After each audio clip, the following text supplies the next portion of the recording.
Hey guys, here's some more missing kids experiences I had. I just want to relate them to you so you can identify with what happens if you don't know, what happens when you do it, um, and then you can learn it yourself. So this one happened in Newfoundland. So we're watching the news. Girl goes missing in Newfoundland. So I immediately hook up to her. I will myself to her, and she's in some kind of. It's like I'm in a construction parking lot, and there's a building there. It's a steel building, like a steel. It's not huge, but it's sort of like a shed, a steel shed. I don't know, and it's locked, and she's in there, and it's really hot. I guess I felt when I got there, I felt it was really hot. Anyway, I hooked up. We called the police, told them where she was, best we could, and it was like north of St. John, somewhere in there. I couldn't really. I knew it was north of St. John, but I couldn't narrow it down to like the city block, right? And it was sort of like, where tow trucks go, that type of place. You got your tow trucks and you got smashed cars. You got the office over here, and then in the back you got amongst tires and shit. She was in a little building stuck in there, and she's pounding on the wall. It got hot. She couldn't do it anymore, and that's what we did. I told the police that's where she is. Nothing ever came of it from the police all that day. The next day, I went back and checked again to see how she was doing. She was still alive. I think she was in the same area. They were shipping her around, moving her around in that location. Called the police, told them the same thing. I tried to get new information every time. And I can't remember all the smaller details because this happened like 25 years ago. So, bear with me. I think the third day I went back and checked, and she was dead in a ditch next to. There was a fence with, I think, barbed wire, maybe barbed wire. I can't remember specifically. There was a steel fence, chain link fence. And beyond that, there was a little ditch. Trees, not a wood lot, but just trees in the ditch. And they dumped her in there. They killed her and dumped her in there.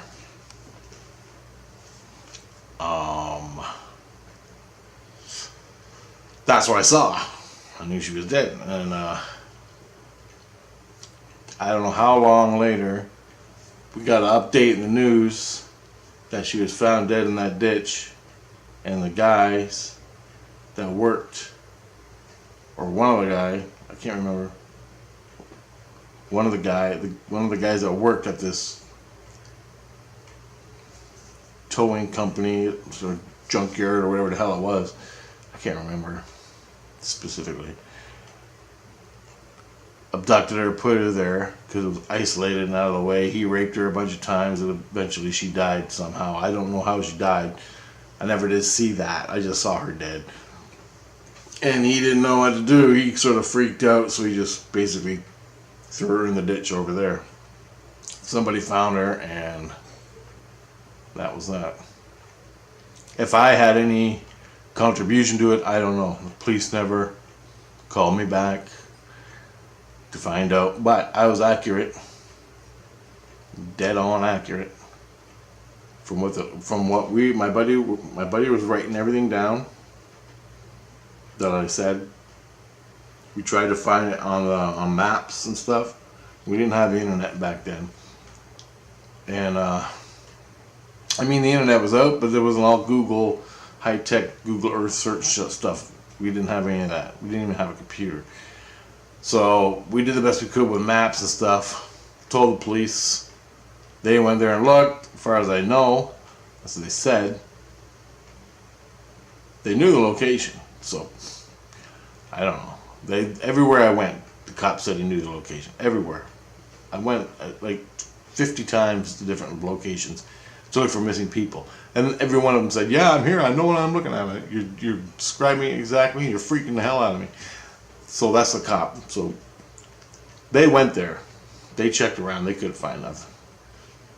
Later, she was found there dead. So if I had anything to do with it, seeing it and directing the police there, I have no idea. I like to think I did, but I have no one confirmed it. No one said nothing. And that's it. And that was in St. John's, Newfoundland. It was a short one. This next one was in Alberta, I believe. It was Alberta.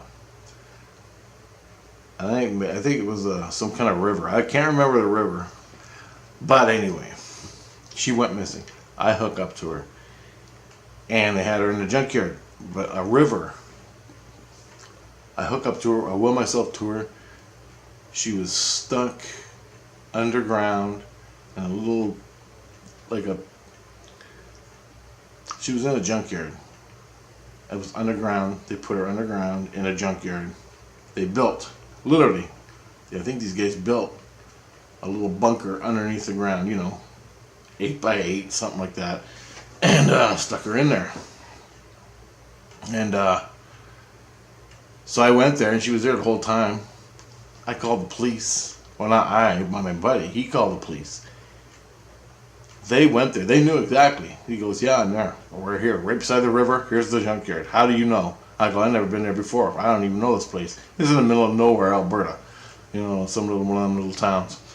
And I'm like, dude, I'm looking at her. This is what I'm seeing. Go check it out.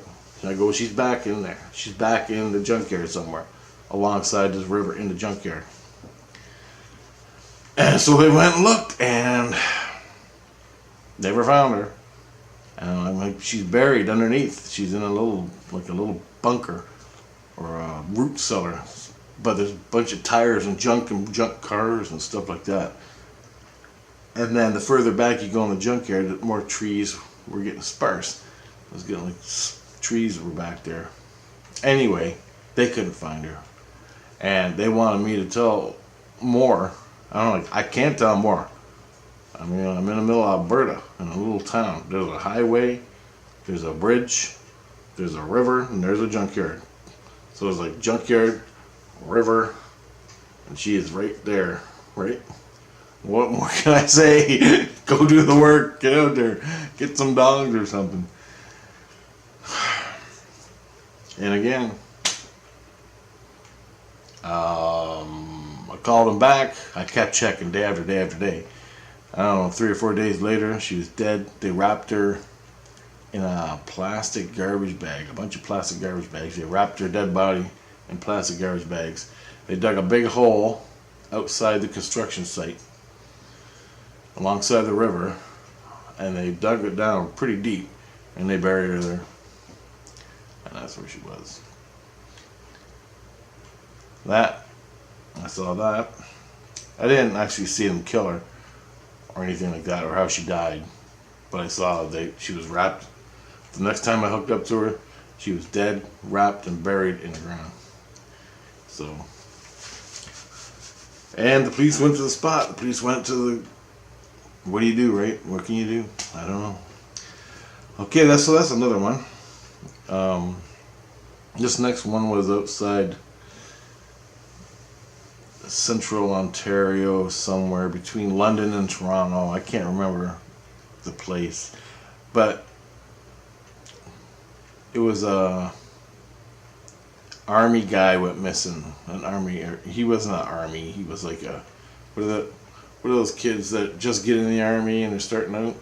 One of those kids. And he went missing. And I guess he went out partying with his buddies and went missing. And so I got his name, and I knew it was outside London or something. But where he went missing and where they found him, it was way different, way different. I'm can't remember the locations, names, and places, but it was that past London, sort of like in a Waterloo area, something like that. Out in the woods, or not out in the woods, it was a field. So anyway, I'll just take you through it. I hooked up to the guy, and he's laying face down in about a foot of water, or a few inches of water, just enough to like. And it was like marshy. It was like grassy, like. It was weird because it was like a cornfield that was flooded by about 5 inches of water. And he was laying down, and there was a wood lot next, about 20 meters away. He was in a field, but the field had like grass coming up, and I could smell. When you go in a cornfield and you can smell the wet, and when you're walking in the cornfield, you can smell the earth and the wet. You can smell it, and it's like you got that green algae type swamp smell. It's not a swamp, but anyway, and it was a natural area. It was sort of like a pond, the size of a pond where it's like inches of water. And it was weird, man. It was really weird. And it's like a place where you see, and I'm a nature photographer, so I go to different environments all the time to take pictures of birds. So when you go to a swampy area where there's shallow water, and you see the egrets and the blue herons and little sandpipers running around in the shallow water with some green sticking up, that's what it was. And so I gave the location. I couldn't fucking narrow it down. I tried. Okay, now we got CNCP tracks that run through southern Ontario. Okay, and they go all the way from one end of Canada to the other, right along the Trans-Canada Highway. You got the Trans-Canada Highway, you got the railroad tracks. Now railroad tracks shoot out everywhere, but there's always usually a main line, so I can narrow that down. I'm really good with railroad tracks because I like trains, so I can see railroad tracks are there. Stuff like that. I don't know. He was off a side road. The 401 was north of him, so he was south of the 401. He was in the middle. There was a dirt road. He was out in the county.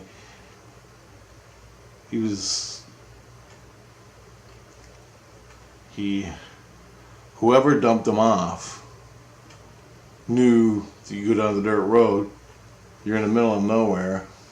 There's a swamp area, land, conservation area type thing. I didn't get conservation area, it's just normal. They dragged him out there and dumped him. And he was face down in the water. And there was a hat, he had a cap that was over there a little bit. It fell off and they couldn't find it, and it was laying there. And that was it. And that's where he stayed. And I'm trying to give the police this location, which I was really hard to do. And he was dead, by the way. I don't know how he died. I can't remember. What happens, I think, is he went partying, and I got two things that happened to him. He went partying. What I felt was he drugging and alcohol, right?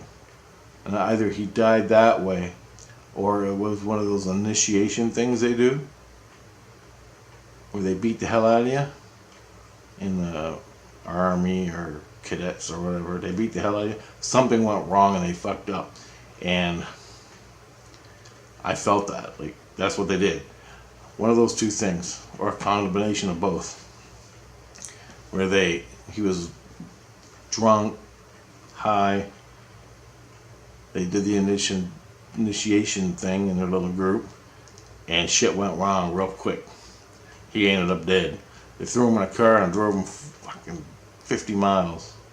Because where he was from, last seen, was damn near across on southern Ontario to where they found him. So anyway, a long time, about a week or so went by, and the news report came up. They found him. He was laying face up in the water, in a couple inches of water, in like a swampy area.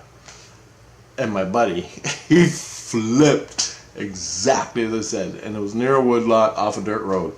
Exactly what I saw. I flipped out. I couldn't believe it. But what really pissed me off was they said he wasn't murdered. They said he wasn't murdered. They gave some bullshit mundane story, and I knew it was a lie from what the investigator said, because the investigator said that he had something happen. I forgot exactly what it was they said that happened to him, but it was bullshit, because I knew he was more or less doing an initiation thing, and he was murdered. But they came out and said that it was something else. It's just something stupid. And I'm like, yeah, he's gonna go walking out there all by himself, far away from where he was last seen. He just ends up here in the middle of the night, walks out there and dies. Come on. I don't know what they said it was, but I think it was not what I saw. That's for goddamn sure. But where the location was, what I saw was dead on.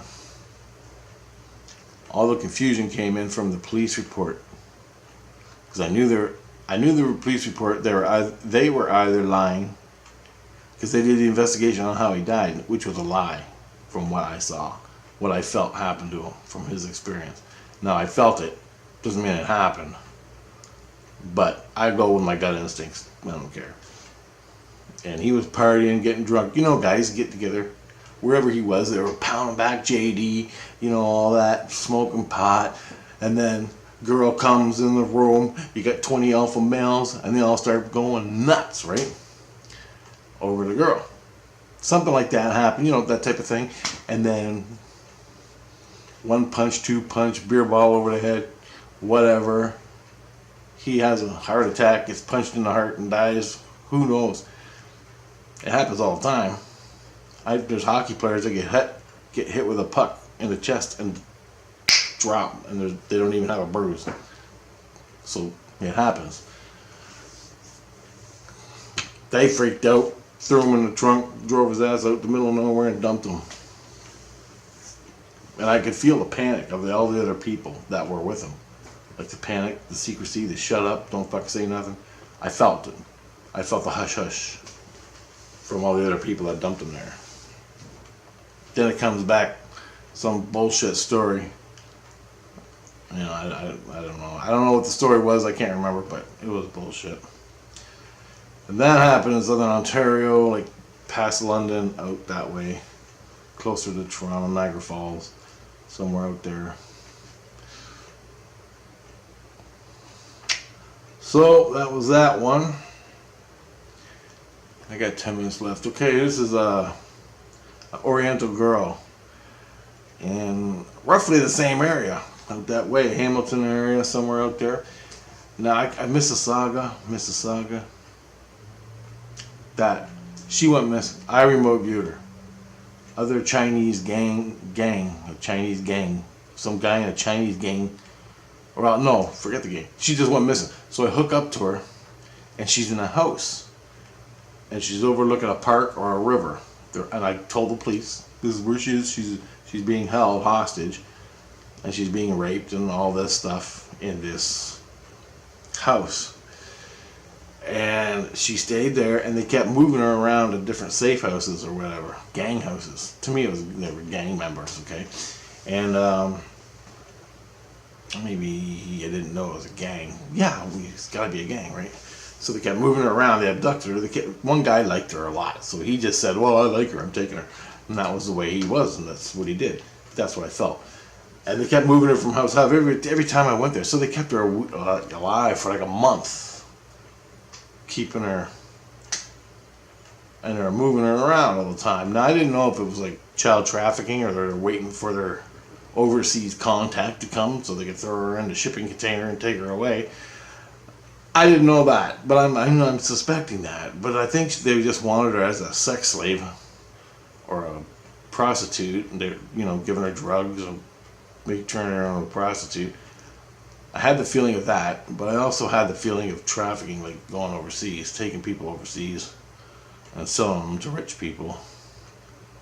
Anyway, I felt those two things, but I kept seeing, every time I went to her, I saw her tied up in a closet in a different location in the same town, by the way. So I see her in this one apartment, and I go. And one day I went there, I saw her, and I could see the apartment. I panned back, and I could see a river. Now I don't really know the name of the river, but I know what happened. So here we go. You know, because it's really sketchy. It's 25 years old. This stuff in my head, all these fine details. I hook up to her. I pan back. And was she dead? No, she was still alive. She was still alive. And I'm feeling the earth, because I don't know what town this is. It's a town in Southern Ontario. Probably went to a hockey tournament there. You know, I've been here before, but I've never been to this location in the town. But I know what it feels like. So anyway, I'm chanting, I'm going, where is this? What's this river called? And there's a river that bent like this to the U-E. And then she was here at the end of the river somewhere in an apartment building, tied up or locked up. And anyway, I went down to the earth, and I'm at the river. I'm not in the water, but I'm chanting, what's the river called? What's the river called? What's the river called? What's the river called? And it said, I think it was accurate, it said Mississauga River. And I didn't even think there was a Mississauga River in this town. Like, if that's the word, if that's the river I'm thinking of. I'm pretty sure it was Mississauga. I'm not sure though. Anyway, we called the police. Said she's in Hamilton and it's alongside the Mississauga River. Then waited, nothing. No one ever came. We gave the details. You know, she's in this apartment building over here in the Mississauga River. It's alongside the Mississauga River. You can look out the window and see the river. You know, that type of thing. Anyway, or it was a little farther distant, the river, but you could see it from the apartment building. This went on for like 2 or 3 weeks. Then I went back and hooked up to her, and she was dead. I hooked up to her and she was dead, and she's laying in the bush, in the you know the river. There's a walkway alongside the river, and then there's bush around coming up the sides along the river. There's like dense bush full of driftwood and stuff like that. She was dead in there, and I hooked up to her, and I'm looking at the river. So we're gonna call the police and tell them. And actually, I think we did call the police and told them she's dead along the river, the Mississauga River. But I didn't know the name of the river. I didn't even, you know. And we never looked on a map or anything. I think maybe we did. I can't remember. Anyway, I didn't know the name of the river or the town. I chanted it. It came to me. Then, as we were getting ready to call, either we were getting ready to call or we did call. I can't remember. That was my buddy's job. I was too busy focused on her. Some pikers were riding down the trail alongside the river, and they found her body. We were getting ready to call, or we did call, but they found her roughly the same time we made the call. I'm pretty sure we made the call, because we always call as soon as we get new information. So yeah, we called. As we called it in, but someone else found the body. This is that within like an hour, and then it was reported on the news, and they found her. And that there was no report of how she died or anything, but they found her along the Mississauga River in this town. I can't remember if it was Mississauga, Ontario, or Hamilton, Ontario, something like that. I don't even know if that's the name of the river. I'm pretty sure it was, but I remember I was chanting the name. What's the name of this river? What's the name of the river? What's the name of the river? And the inner voice just said, Mississauga River. I'm like, whoa. I go, Mississauga River. Anyway, I think she got stolen from Toronto, abducted from Toronto, and they shipped her to Mississauga, and that's where the river was. That's what I had a lot of trouble with, because I knew they moved her out of Toronto. They took her to another city, and I couldn't identify the city. That's it. Yeah, I couldn't identify the city. And the only prominent thing in the city was this damn river. And if I could name the river, I could name the city. So, excuse me, I was chanting, what city is this, and what is the name of the river? That's what happened. I was chanting, what's the name of the river? What's the name of the city? What's the name of the river? What's the name of the city? I'm chanting that. And it said, Mississauga River. That's where they were holding her. They held her in Toronto. That's right. They held her in Toronto for like 2 days. Then they shipped her out. They shipped her out to Mississauga. Or Hamilton. Well, yeah, I can't remember which city. And then I knew as soon as we saw Mississauga River, we punched in where the Mississauga River was and what major city it went through. And it was a major city like Hamilton or Mississauga. And that's where they're holding her, and that's how that, yeah. See, as I'm telling this, I'm remembering. So, but anyway, dead on. We told the police. They were blown away after it. But we didn't find her.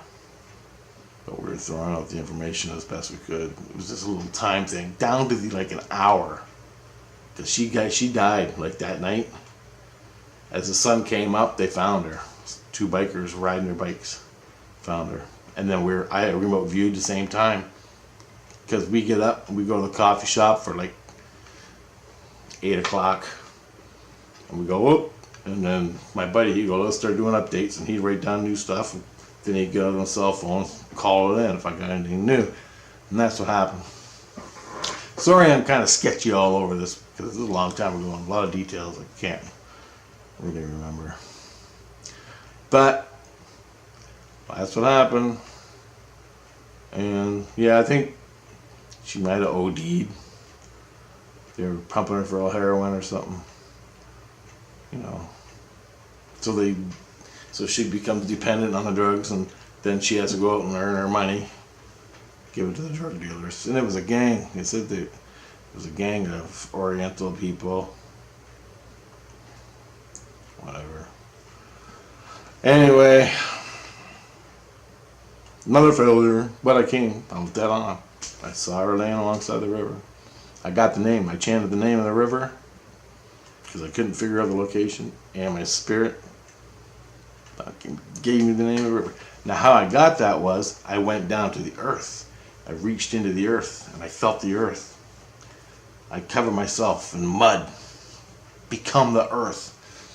Just imagine in your head, in your soul, bring out your soul, dig up the earth and go, where am I? Where the fuck is this? And just chant it. Where is this? What's this river called? What's the river called? What's the name of the city? Chant it over and over and over. And then put your earplugs in and listen. It'll burst out in your head. Mississauga River. Burst in your head. Then you can go from there. And that's how it's done. But you gotta get into it. You gotta get into it and get mad. It works for me. Get mad, let it go. Check out. Boom! The information just pops in your head. But will yourself there. Will yourself to touch the dirt. Will yourself to touch the dead person. Will yourself to touch it. Will yourself. Everything is will yourself. Later, guys. I'm out of time.